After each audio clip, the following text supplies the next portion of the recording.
इस बार फरीदाबाद हर घर पेड़ लगाए। दिवाली दशहरा हर घर पेड़ लगा के बनाए। पटाखों की जगह पेड़ लगाए। ये दिवाली ऐसी और दशहरा ऐसा हमें बनाना चाहिए। शहर की जो ग्रीन बेल्ट्स हैं जो हमें प्रोवाइडेड है ऑलरेडी गवर्नमेंट्स के द्वारा, हमें उनको इम्प्रूव करना पड़ेगा।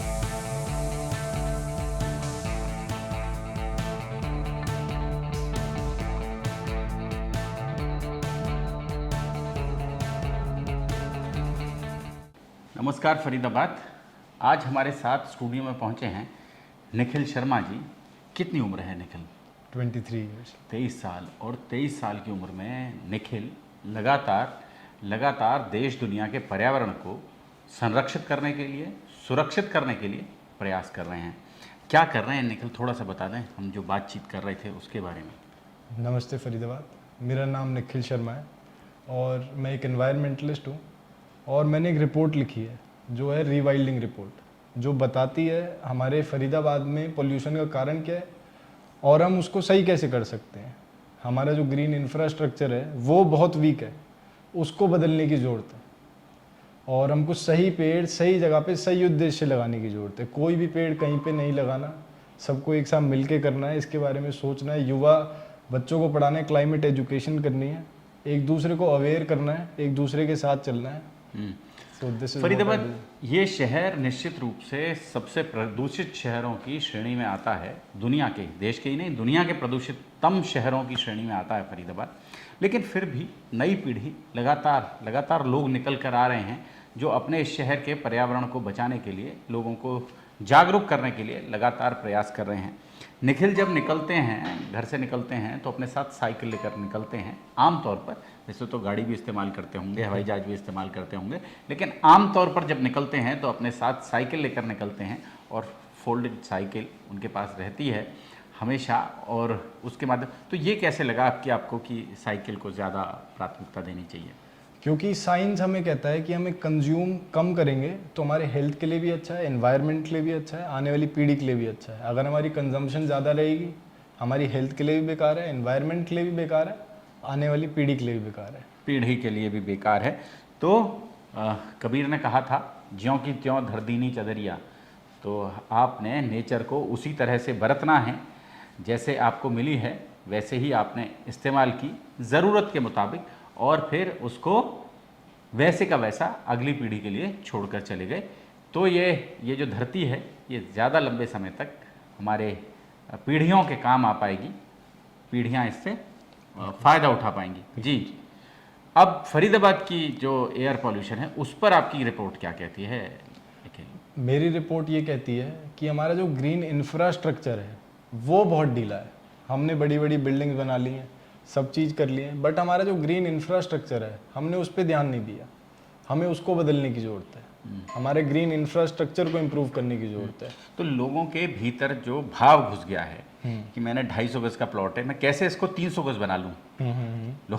लोगों के मन में तो भाव ये है ना, लोग तो चाहते ही नहीं हैं कि उस तरीके को फॉलो करना जिससे ये समाज, ये शहर साफ़ सुथरा सुंदर बन सके, हवादार बन सके, रोशनी और आप कह लें कि हवा की जो सुचारू सप्लाई है वो लोगों को मिल सके। लोग तो उसके लिए तैयार ही नहीं है। निकल फिर कैसे करेंगे? क्योंकि हमें अपने बारे में नहीं सोचना, हमें अपने बच्चों के बारे में सोचना है, आने वाली पीढ़ी के बारे में सोचना है। जब आपसे कल वो सवाल करेंगे कि आज मैं ऑक्सीजन मास्क लगा के बाहर क्यों जा रहा हूँ, आपने क्यों नहीं करा, एयर पोल्यूशन के बारे में क्यों नहीं सोचा? जब हम कर सकते थे, आपके पास मौका था, फिर भी आप 300 गज के प्लॉट में ही रह गए। वो ज़रूर ये सवाल करेंगे, मैं तो जवाब दूंगा, आप अपना सोचिए। और युवा पीढ़ी अभी भी जवाब मांग रही है कि हम ऐसा क्यों कर रहे हैं। फरीदाबाद एक वर्ल्ड एग्जाम्पल बन सकता है। फरीदाबाद के अंदर वो खूबी है कि निखिल, अभी फरीदाबाद में सांस लेना दूभर हो गया है। जी।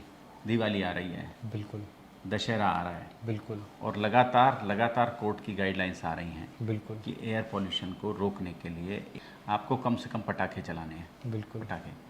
तो उस स्थिति में आप क्या कहना चाहेंगे फरीदाबाद की हवा को देखते हुए? इस बार फरीदाबाद हर घर पेड़ लगाए। दिवाली दशहरा हर घर पेड़ लगा के बनाए। पटाखों की जगह पेड़ लगाए। ये दिवाली ऐसी और दशहरा ऐसा हमें बनाना चाहिए।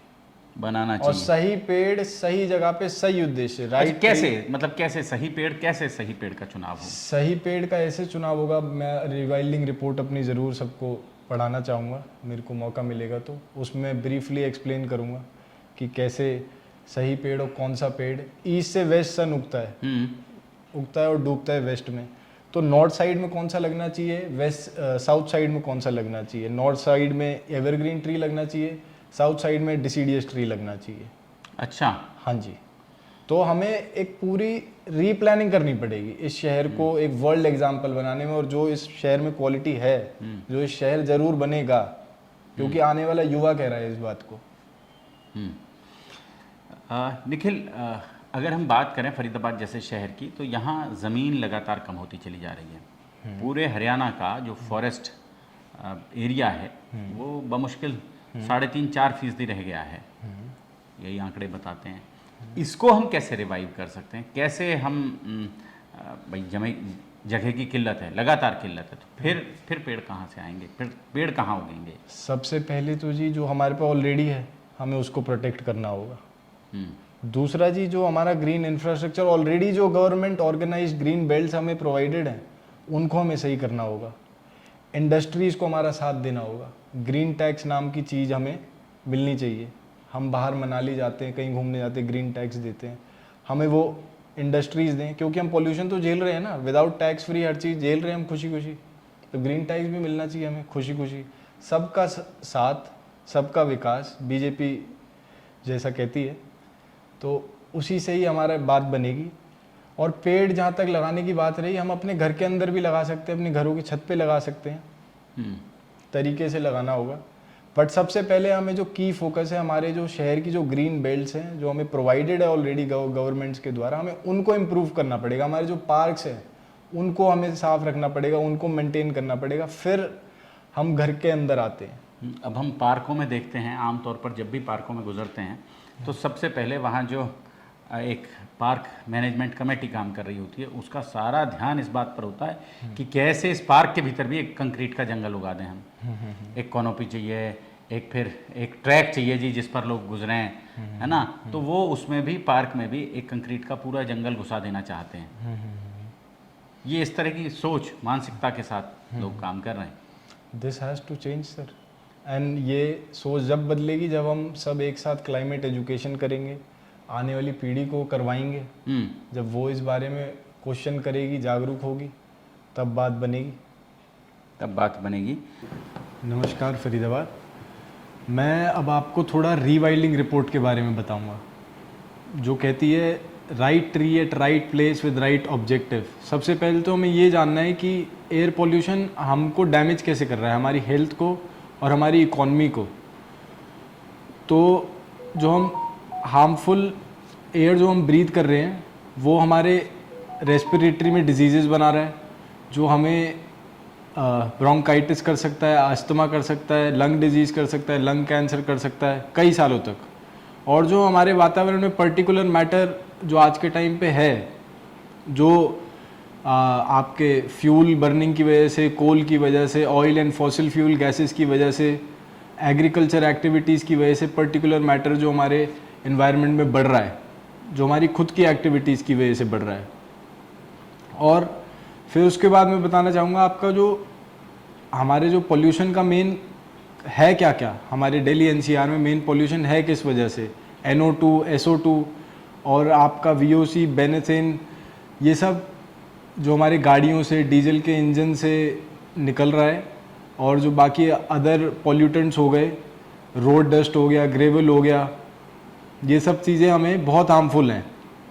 और इन सब चीज़ों को टैकल करने के लिए हमें ट्री प्लांटिंग करनी पड़ेगी, जो इसमें एक बहुत सक्सेसफुल वे आउट रहेगा हम सबके लिए। और पर सही पेड़ सही जगह पे लगाना है, कोई भी पेड़ कहीं पे नहीं लगाना है। अगर हम कैसे भी कोई भी पेड़ लगाएंगे तो वो हमारे लिए ही सिरदर्द बन जाएगा। जैसे हम कोई बिल्डिंग बनाते तो उसको तरीके से बनाते हैं, कोई बिल्डिंग कहीं पे नहीं बनाते हैं। और अब मैं ये बताना चाहूँगा ग्रीन इंफ्रास्ट्रक्चर इम्पॉर्टेंट क्यों है, अर्बन इकोसिस्टम के बेनिफिट्स क्या क्या हैं, storm water management, pollution mitigation, wild life habitat, sound visual buffers, positive mental health effects, green jobs creation, value of habitat for animals, और how do evergreen trees fit in our green infrastructure, right tree, right place, right objective, 5 crucial things tree do for cities, reduce pollution and keep us cool, हमें make us happy, हमें खुश रखते हैं, हमारी wild life को protect करते हैं, पैसा बचाते हैं, हमें फिज़िकली हेल्दी रखते हैं। ये 5 चीज़ें पेड़ हम सबको देते हैं। और हमें एवरग्रीन ट्री क्या क्या ऑफ़र करते हैं, जो मैं आपको बता रहा हूँ। जो हमारे यहाँ अभी सारे पेड़ हैं वो सारे डिसीडियस हैं, ज़रूर मैं चाहूँगा आप सब पढ़ें। एवरग्रीन ट्री हमें high LAI leaf area index, बड़ा लीफ एरिया इंडेक्स हमें देते हैं, जिससे क्या होता है वो पोल्यूशन को ज़्यादा जल्दी ट्रैप करते हैं, वाटर को ज़्यादा जल्दी ट्रैप करते हैं, जो हमारे डिसीडियस ट्रीज नहीं कर पाते हैं। अब मैं आपको थोड़ा सा बताना चाहूँगा अर्बन फॉरेस्ट के बारे में। अर्बन फॉरेस्ट एक सीक्रेट वेपन है जो हमको इस चीज़ से फाइट करने में, हमारी बायोडाइवर्सिटी को बढ़ाने में, हमारे जो पक्षी हैं उनको हमारे पास और पास लाने में बहुत ज़्यादा मदद करेंगे, जो हम कहीं भी छोटी से छोटी जगह पे बना सकते हैं, जहाँ पे वैरायटी ऑफ ट्रीज़ लगते हैं, जिससे हमारी बायोडाइवर्सिटी बढ़ती है। ये प्लेग्राउंड्स में लग सकते हैं, स्कूलों में लग सकते हैं, और ये बहुत प्रॉफिटेबल होते हैं। अर्बन फॉरेस्ट एज इन्वेस्टमेंट हमको स्टेबिलिटी देते हैं, अगर ख़राब भी हो जाते हैं तो जल्दी उग जाते हैं, हाई रिटर्न ऑन इन्वेस्टमेंट मिलता है हमें, क्लाइमेट कंडीशंस अच्छी रखते हैं, और इन्वेस्टमेंट लाते हैं, हैप्पीनेस रेट बढ़ाते हैं सिटी में। Urban forest. और दूसरा मैं आपको बताना चाहूँगा वर्टिकल गार्डन्स के बारे में, जो हमारे आप मथुरा रोड पे भी आपने देखा होगा, हमारे जो पिलर्स हैं उन पे पेंटिंग्स लगी हुई हैं, वो भी अच्छी हैं, उनका भी कुछ ना कुछ फ़ायदा होगा, बट उनकी जगह हम वर्टिकल गार्डन्स बना सकते हैं, जो हमें कार्बन डाइऑक्साइड से भी बचाएगा, हेल्दी रहेगा, हैप्पीनेस, हरा ग्रीन दिखेगा तो हैप्पीनेस होएगी, और एयर पोल्यूशन से भी फाइट करने में मदद करेगा हमारी।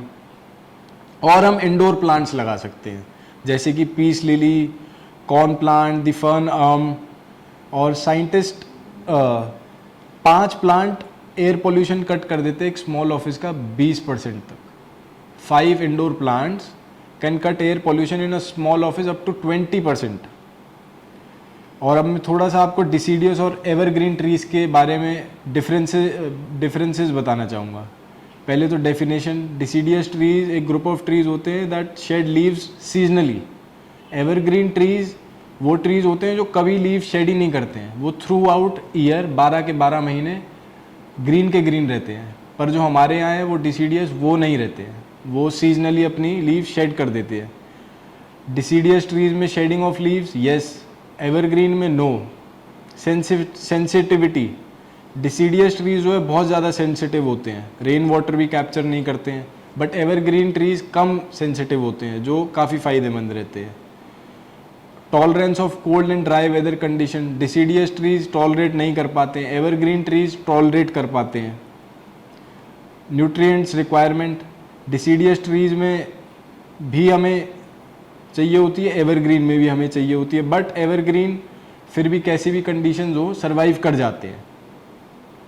डिसीडियस ट्रीज की लीव्स जो है ब्रॉड्स नहीं होती, एवरग्रीन की होती हैं।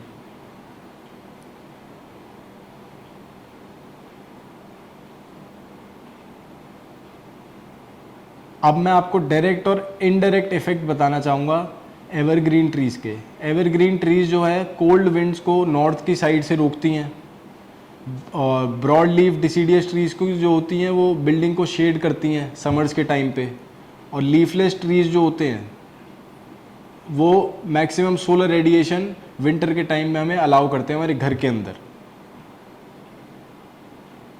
और जो एवरग्रीन ट्री की सबसे खास बात है, विंटर के टाइम पे भी एकदम हरा भरा रहता है। जो हम एयर पोल्यूशन झेलते हैं विंटर के टाइम पे वो नहीं मिलेगा आपको, क्योंकि वो कैप्चर कर लेता है, 12 महीने ग्रीन रहता है। हमारे इन पेड़ों की तरह पत्तियां छोड़ नहीं देता वो। और हर एक सिचुएशन की तरह there are some trade offs. हर प्लांट में मेंटेनेंस तो चाहिए ही होती है, तो इनमें भी चाहिए। और अब मैं आपको थोड़ा क्वालिटी डिज़ाइन के बारे में बताना चाहूँगा। ईस्ट से सन उगता है, वेस्ट में जाके डूबता है, तो डिसीडियस ट्रीज जो हैं south side of the street पे लगेंगे, एवरग्रीन ट्रीज जो है north side of the street पे लगेंगे। इनका फ़ायदा क्या होगा? डाइवर्सिटी रहेगी, ईयर राउंड बेनिफिट रहेगा, कॉन्फ्लिक्ट्स नहीं होंगे, एवरग्रीन इंफ्रास्ट्रक्चर रहेगा, और विंटर के टाइम पे भी हमारा एक अच्छा ग्रीन इंफ्रास्ट्रक्चर हमें मिलता है। और जहाँ पे सन नॉर्थ से साउथ वाली रोडें हैं और सन ईस्ट से वेस्ट वहाँ पे भी जा रहा है, but road north to south है। मैं पहले आपको बता रहा था रोड जहाँ पे ईस्ट से वेस्ट है और यही रोड है, यहाँ पे नॉर्थ साइड में और साउथ साइड में लगनी चाहिए। बट जहाँ पे रोड ऐसे है, सन ईस्ट टू वेस्ट ऐसे जा रहा है बट रोड ऐसे है, तो यहाँ पे दोनों तरफ में एवरग्रीन ट्रीज लगेंगे। और कैनोपी के बहुत फ़ायदे हैं एवरग्रीन के। जब बारिश आती है तो उसकी कैनोपी वाटर रोक लेती है, बट जो डिसीडियस ट्रीज़ की कैनोपी होती है वो वाटर सीधा नीचे चला जाता है। तो यही बहुत बड़ा एग्जांपल है कि जब पॉल्यूशन होता है तो ये एवरग्रीन ट्रीज़ उन पॉल्यूशन को ट्रैप कर लेते हैं, हालांकि जो डिसीडियस ट्रीज़ है वो नहीं कर पाते इतना। और अब मैं थोड़ा सा आपको बताना चाहूँगा जोन्स के बारे में। हार्डीनेस जोन क्या होता है? हार्डीनेस जोन एक जियोग्राफिकल एरिया होता है जो क्लाइमेट कंडीशंस के बारे में बताता है कि प्लांट यहाँ पे सरवाइव कर सकता है, बढ़ सकता है या नहीं कर सकता है। जैसे कि फॉर एग्जांपल अ प्लांट में be described as hardy zone 10। This means that plant can withstand a minimum temperature of 30 Fahrenheit to 40 Fahrenheit. So NASA ये कहता है कि air cleansing is accomplished with at least one plant per square feet of home or office space। और जो हमारा Delhi NCR का zone है वो 10 to 12 हार्डीनेस जोन में आता है। और अब मैं कुछ आपको प्लांट्स के नाम बताना चाहूँगा। Leyland cypress, Italian cypress, blue rug juniper, parson juniper, stone pine. यही मैं आपको बताना चाहता था, यही रीवाइल्डिंग रिपोर्ट थी जो आपको एक क्लाइमेट एजुकेशन देती है, जो हर कोई पढ़ सकता है, बहुत इजी है, बेसिक है, और आप सब ज़रूर पढ़ें और इस चीज़ में साथ दें, आने वाली पीढ़ी के बारे में सोचें। Thank you. आप सब अपना ध्यान रखें और हम सब इस चीज़ में ज़रूर सफलता पाएंगे। हमारा फरीदाबाद फिर से हरा भरा बनेगा और ज़रूर इस एयर पोल्यूशन से हम सब लड़ेंगे, एक साथ लड़ेंगे। Thank you, take care. तो फरीदाबाद हम बात कर रहे थे पर्यावरण के लिए लगातार काम कर रहे एनवायरमेंटलिस्ट निखिल शर्मा के साथ, और जोड़ेंगे आपको शहर की ऐसी ही और महत्वपूर्ण हस्तियों के साथ। बहुत बहुत धन्यवाद। Thank you.